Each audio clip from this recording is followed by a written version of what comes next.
Well, John, good morning. It's good to see you again. I feel like I'm a little bit of a broken record. Another week where we've seen all-time stock market records on Wall Street. Our market hit a new record last week. Lots of chat about tariffs, what rates, and overnight, a new agreement between Japan and the US. Is this what has been fortifying markets? Were they a little worried about the uncertainty to do with tariffs and now they're getting a bit of a relief, or is it also earnings season out of the US? Well, I think a bit of everything, Paul. I think, we're getting some resolution, and we'll talk more about tariffs and Japan, because there's a lot going on behind the scenes in America, which I guess you've got to read the newswires in terms of the Trump administration and some of the issues, historical issues with Trump himself, which is hitting the newspapers. But, the Japanese deals come through quick and fast. It looks to me that it was rushed a bit towards the end because of the domestic issues regarding Trump in America. I think he's trying to get his face on the front page for tariffs and not for other issues. We need not go there. The actual deal with Japan is intriguing. American autos have said overnight that they don't see much in it for them, that there's no real relief for them. Japanese imports are substantially Japanese componentry. The tariff is not greatly different to what it was anyway, so it's a bit of a quandary there. But behind that was a very big announcement regarding a commitment for Japan to create a half a trillion dollar fund to invest in America. Yeah. Now, as we know, historically, Japan's been a big foreign owner of American bonds, and I just couldn't work out whether this is a commitment to buy American bonds because of the issues regarding American debt or whether it's some other fund. It'd be strange that Japan sets up a fund to invest in American equities. So that needs more clarification, but it goes way back to our comment a few weeks ago regarding Saudi Arabia and the Middle East, that I think Trump's getting commitment from foreign entities to buy the American bond market. Yeah, very interesting. And last night, I think we also heard that the Australian ban on US beef, which had been in place, I think, since 2019, has been lifted. Are the Australian relevant government ministers preparing, fertilizing the ground for tariff negotiations with the US? I think all tariffs have to be are supposed to be implemented on the 1st of August, so there's a bit of a rush on. Yeah, but it won't happen. But there'll be quite a few deals done, obviously. Beef's intriguing. We produce more beef than Australia can consume, obviously, and so we are a natural exporter. America doesn't produce enough beef for it to consume, so its export is more what I regard industrial quality, so bulk or whatever processed.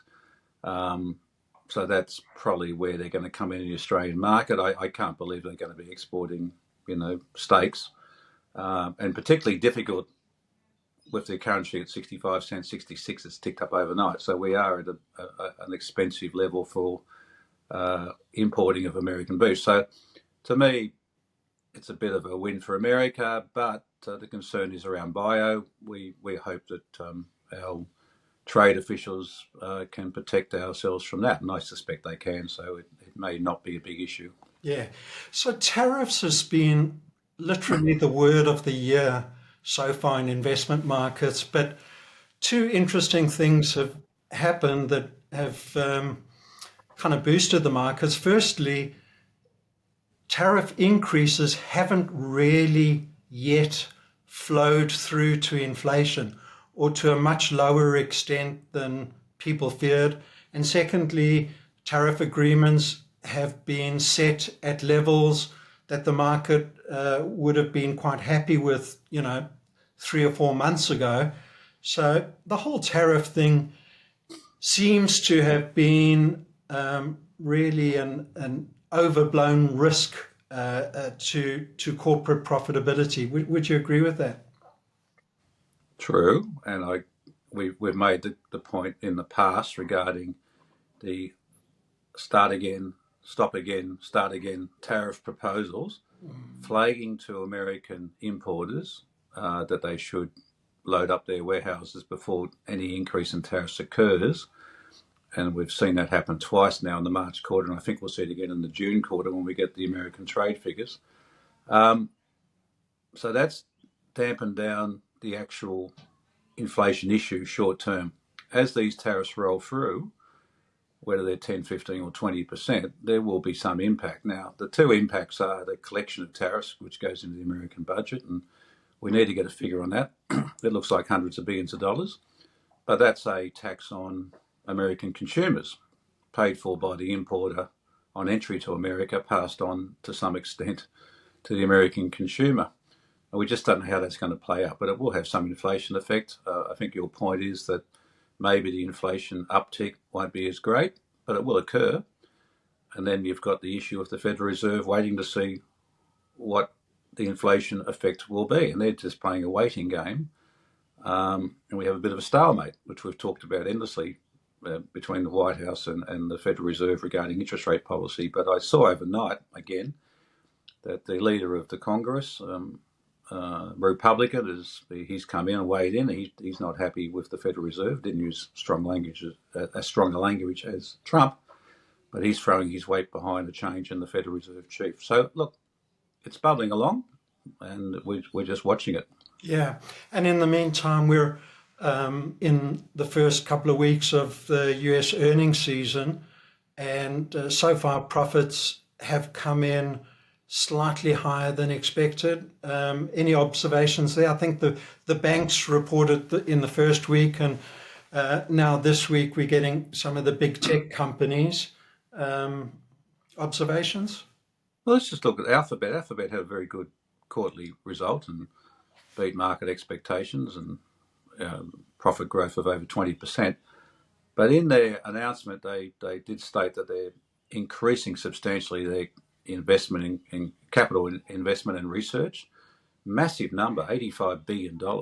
That's just extraordinary. That's a quarter of Commonwealth Bank's market cap, which we've talked about in the past. So massive amounts of money, which obviously Australia and most of the rest of the world can't match. We don't know what China spends on its R&D, but this is always obviously focused on AI. And in our investment meeting, we have an investment meeting every day, as you know, Paul, you attend, and we talked about this, about, in markets which are rising, and I don't want to say it's a bull market, but it feels like it, the way it's behaving, that markets jump on earnings growth. When you get a turn in the market and it goes to sort of a bear, they start looking at free cash flow. And it's quite clear that Alphabet is spending a lot of its pre-investment free cash flow and putting it back into R&D to maintain its status at the forefront. Now, American major companies in this technology area are all spending a lot of money to see who can come up with the best AI solution. They all can't be winners. The best AI solution will be the winning one. It will be one, maybe two. So there's a lot of money being spent by American corporates, as you say, to make seven, to stay at the forefront. At this stage, the market's wearing it. How much of that investment will ultimately be profitable or worthwhile, time will tell.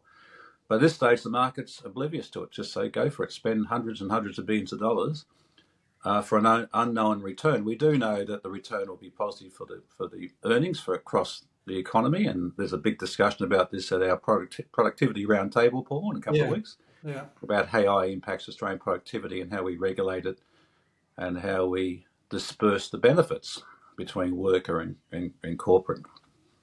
Well, it's probably as good as any a good segue to the Australian economy.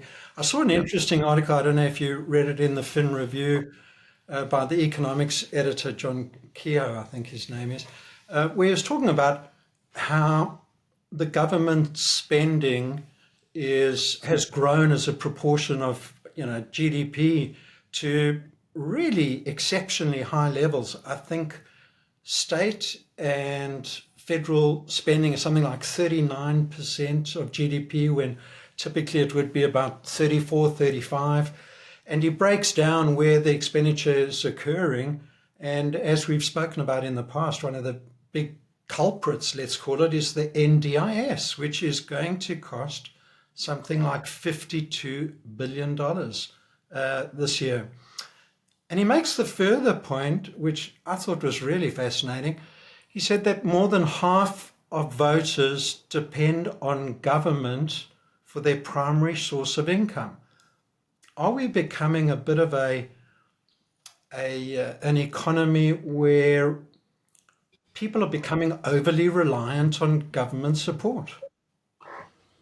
It's Well, sort of almost a philosophical question. Maybe it's a bit harsh to put you in the uh, position well, which I'm. you've done it, so you've done it, Paul. Let's have a crack at it.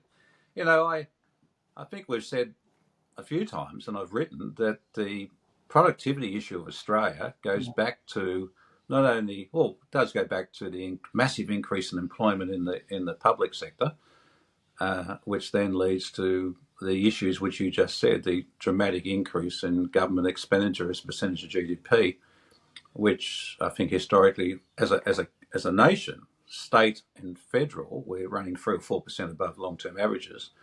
In the federal sphere, we're running about 2% of GDP above long-term. So these are massive numbers. You're getting towards $100 billion. Now, is 50% of that the NDIS? I don't know. You'd have to drill down. But there is being a massive increase in expenditure. We can debate about it, but Labor governments tend to spend more on government employment than Liberals.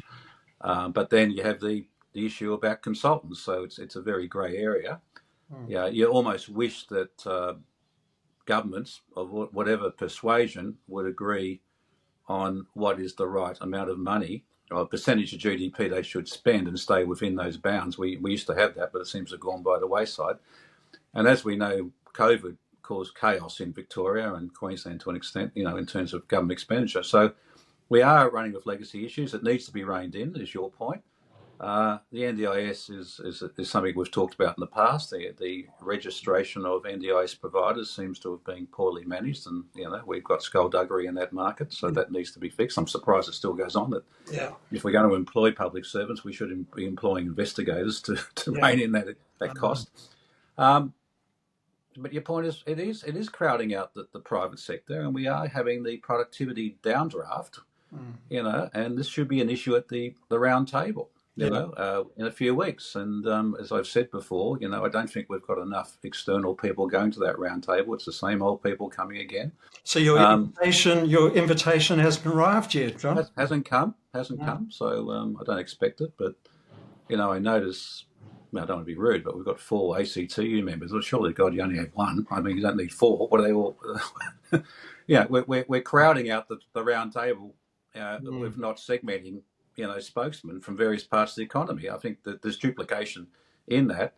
And I've seen articles written, and the Business Council of Australia realised it was hoodwinked in 2022 or 23 when the Labor government did this before. Everything was decided before they had the round table. So they're coming a bit better prepared this time. But the only good benefit I see out of it is it'll be a public discussion. I hope there's nothing behind closed doors, so we actually see where people sit and we get proper debate. But look, it's good to have it. I'm not criticising it, but I'd be very interested in if anything's decided. And I think these round tables shouldn't be one off every 3 years. They probably should be every quarter to 6 months with different participants.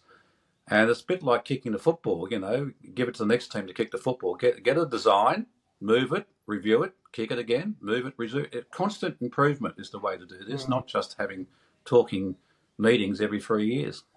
Yeah. John, in the market itself, there's been a bit of a rotation, I guess, out of the banks into the big diversified miners over the last couple of weeks, like we kind of predicted. And I think the market's still comfortable anticipating, 2 or 3 more interest rate cuts between now and the end of the year. Is it just plain sailing between now and December? Well, it's not plain sailing because we'll be battered by international events, unfortunately. Australia has been dragged along. I look at the bond market, and we're just tracking the American bond market. So you can watch that. The bond market, America rallies, we do. It checks and we check. I mean, it's quite bizarre. Anyway, that's more focus there. In terms of the equity market, we obviously get sentiment shifts. I think the Australian market's not cheap.